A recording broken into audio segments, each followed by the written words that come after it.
Hey lab besties, come on in. Your girl is back with another video and I'm here to give y'all an update. I have not been able to sit down and do a lot of sit down videos because if you follow me on my TikTok, which if you're not, click that link tree and follow me over there. I do way more short form videos. However, I haven't been on social media as much as I started off in the beginning because everything has shifted. Kids are out of school. The lab is moving slowly but surely. It's moving, and just life, you know what I'm saying? So trying to balance out everything. I feel like overall I have been doing great at balancing everything. I'm definitely not mad at myself. I actually want to pat myself on the back because y'all, it's a lot. Anytime you start a new business, it's so much to do. It's so much to do, and that's really why I wanted to come in and sit down and do this video. So right now, y'all know I just opened up my lab. I've been focusing on certifications and making sure I have what I need, so when I do get those calls, I am prepared. Then of course, other than certifications, you need to provide yourself with the necessary supplies because all labs don't provide everything you need, and I'm learning that with phlebotomy. There are a lot of labs that are willing to give you your medical supplies, but one of the labs that I'm partnered with, they don't give you anything besides the clients, you know what I'm saying, which I am grateful for, but there is still things that it's always seemed like you have to buy something. Even if it's just something small, I find myself always feeling like, okay, I need that, you know what I'm saying? For the most part, I got a lot of all the big stuff out the way. I got my computer, I got my desk, my office is set up, I got my phlebotomy chair. I do need to get my centrifuge, and I do need to get my organizer for all my phlebotomy supplies. But other than that, I feel like I'm past the bulk of the spending, okay? Because y'all already know how it is. When you first start, you are dishing out so much with barely getting anything in.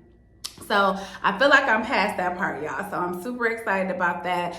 Other than, you know, making sure I have all my supplies, making sure I have the foundation, the business structure is set up, I don't have to go back and do those things again. So lately what I've been doing is over the last few weeks, I have been making lists. I have been contracting and contacting and partnering with a lot of TPAs, because one thing's for certain is when things get slow, at least you have something coming in. Now, you don't get paid as much working with TPAs as you would your own clientele. So when people are out here saying market, it's so that you have a nice profit flow coming through, because we all know with fingerprinting, you get to keep that, other than the minimum supplies you have to repurchase, which is not much. You get to keep that overhead. You know, it's not a lot that you have to resupply when it comes to your fingerprinting. So that's why a lot of people like to add ink fingerprinting to their business. Another thing is, of course, y'all know DNA. The labs will send you all the supplies for DNA. The only thing you need is your forms. And that's if you want custom forms, because some labs will even provide you with the forms. So that's another reason why people are adding DNA. It's a simple process, but it has a larger profit return. What else?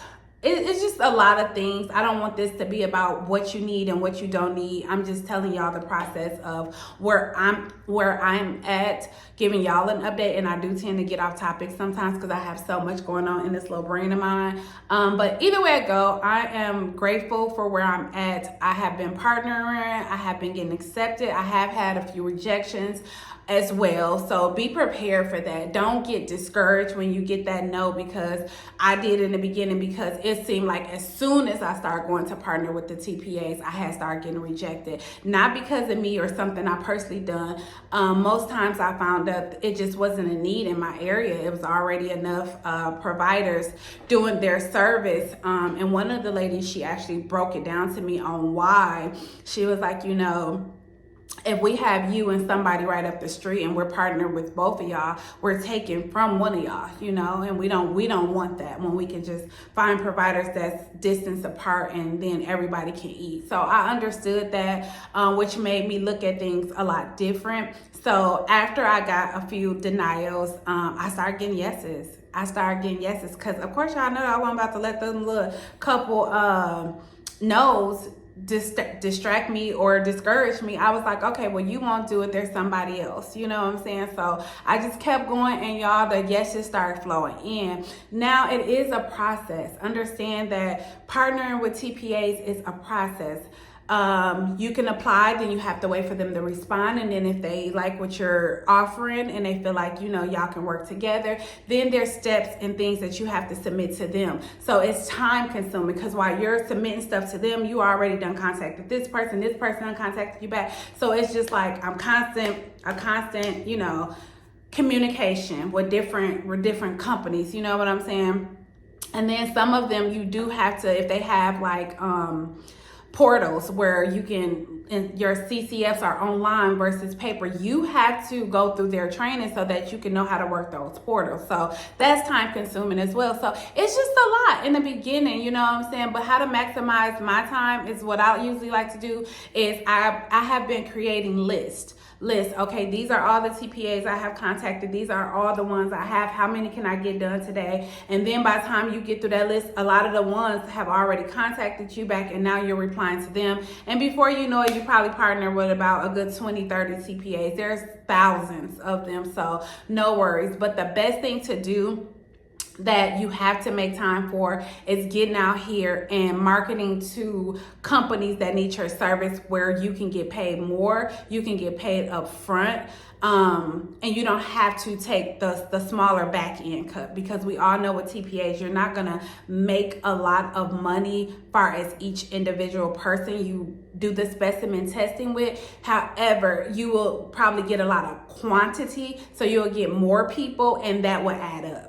Versus if you go get one person, or you partner with a company on your own because of your marketing, and they say, hey, I got 20 people I need you to do specimen testing for, you can walk away with hundreds at one time. Versus the TPA, you probably have to do 50 and probably still won't walk away with that amount. And I'm not getting into numbers, as y'all see, I'm kind of going like moving past the number part of it, but if you know, you know.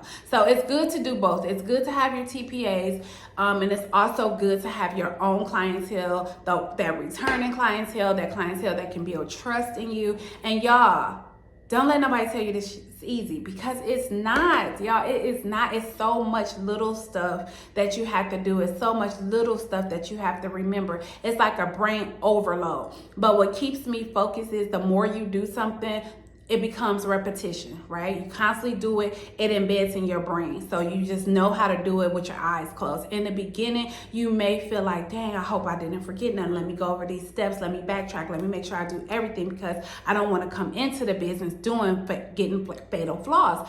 None of us want no fatal flaws. You know what I'm saying? Could it happen? Yes, especially in the beginning, but just try to make sure you pace yourself, take your time, and just don't get discouraged. Like, no matter what you're going through, don't get discouraged, because like I said, it's a lot in the beginning. It's a lot to know. It's a lot to remember. You constantly doing research. You constantly just have to know a lot, especially if this business is totally unfamiliar to you. Like, at least I knew the DNA part of it. At least I knew how to structure the business part of it. So those things made it easy, and I was able to take the knowledge I know, like, okay, well, I know how to run a business. I just now need to get familiar with how to run this specific business. What do I need to know? And because I was adding a lot of services at once, like instead of just focusing on primarily like urine specimens, I was also getting my national certification for phlebotomy. So then there was a whole nother thing that I'm like trying to make sure I incorporate. So yeah, it's been a lot, but I'm not discouraged. I'm actually super excited. I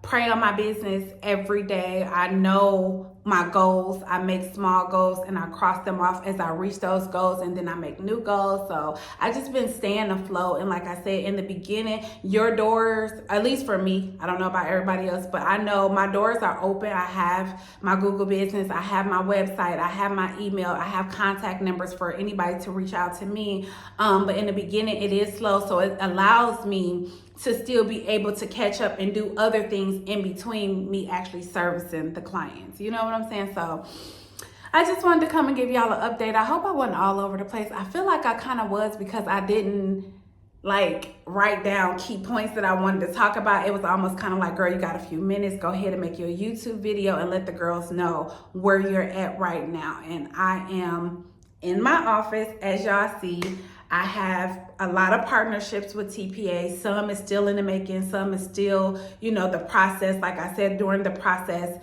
I actually have some partnerships as well for the phlebotomy. I am working on a small little list that I have to still grab for the phlebotomy for our supplies. And I'm just out here. I'm still soaking up information daily. I'm constantly online, making sure I do research. I watch videos in my downtime just so I won't forget a lot of knowledge that I have done, because I haven't done post accident yet. You know what I'm saying? But I know it's going to eventually come. So it's a lot of things that I just watch videos on, like, okay, if this happened, what am I doing? What do I got to make sure I have in my bag? What do I got to make sure I don't forget, So anytime you have downtime, I know we love to surf the internet and watch everybody else's come up, but make sure you take some time to make sure you're refreshing your brain and understanding. If you do get that call, you put yourself out there. You never know when that call comes. So when that call comes, you got to be ready, okay? We trying to stay ready so we don't got to get ready. That's very important. When they say that, that's so real, because it's easy to forget something in the beginning when you're so new at it. But I'm super excited for all of us on this journey. Let me know what y'all want from me on this channel. Like, if it's specifics that y'all want to know or talk about, kind of let me know, because honestly, I haven't been in the YouTube streets in a long time, and I want this to be a platform where we can come as, if you're trying to get into the lab business and you're a newbie. I'm still considered very, very new, so there's no judgment, there is no wrong questions, there is no wrong anything. If I don't know something, I don't mind trying to find the research to get you the answers. But just a community of people who like to share, people who want to learn. And anything that I know, I don't mind sharing. I am dropping some ebooks. Yes, y'all, I think I told y'all about that a while ago. If you follow me on my TikTok, I told y'all I was working on some ebooks. I'm actually 3 weeks behind on those. That was something that I started 3 weeks ago, and because stuff was just like start moving so fast, I was just like, whoa, hold up, wait a minute. It's like hard to, incorporate everything, but it's never too late. So I am gonna finish those up. One is gonna be on DNA testing, because y'all know I've been doing DNA for over a year now. And then the other one is how to structure your business properly. It's for someone from the beginning. If you don't know what to do and you just wanna jump out here and start doing these things, and you don't wanna have to go backwards, I'm actually doing an ebook to show you how to properly build your business structure. That is so important. If you do it in the beginning, you do not have to go back. So I'm super excited about those. Of course, there'll be more to come. But yeah, that's where I'm at. Y'all can let me know in the comments, like, what part of the process you're in. If you already been in this game and you're a vet and you can help us out, we appreciate you making some comments as well. But yeah, y'all, like, just be encouraged. And like I said, I'm gonna end this video now because it's way past my 10 minutes and I didn't want to make videos past 10 minutes, but I can't stop chitter chatting. But yeah, that's it, y'all. I'll see y'all in the next video. Peace.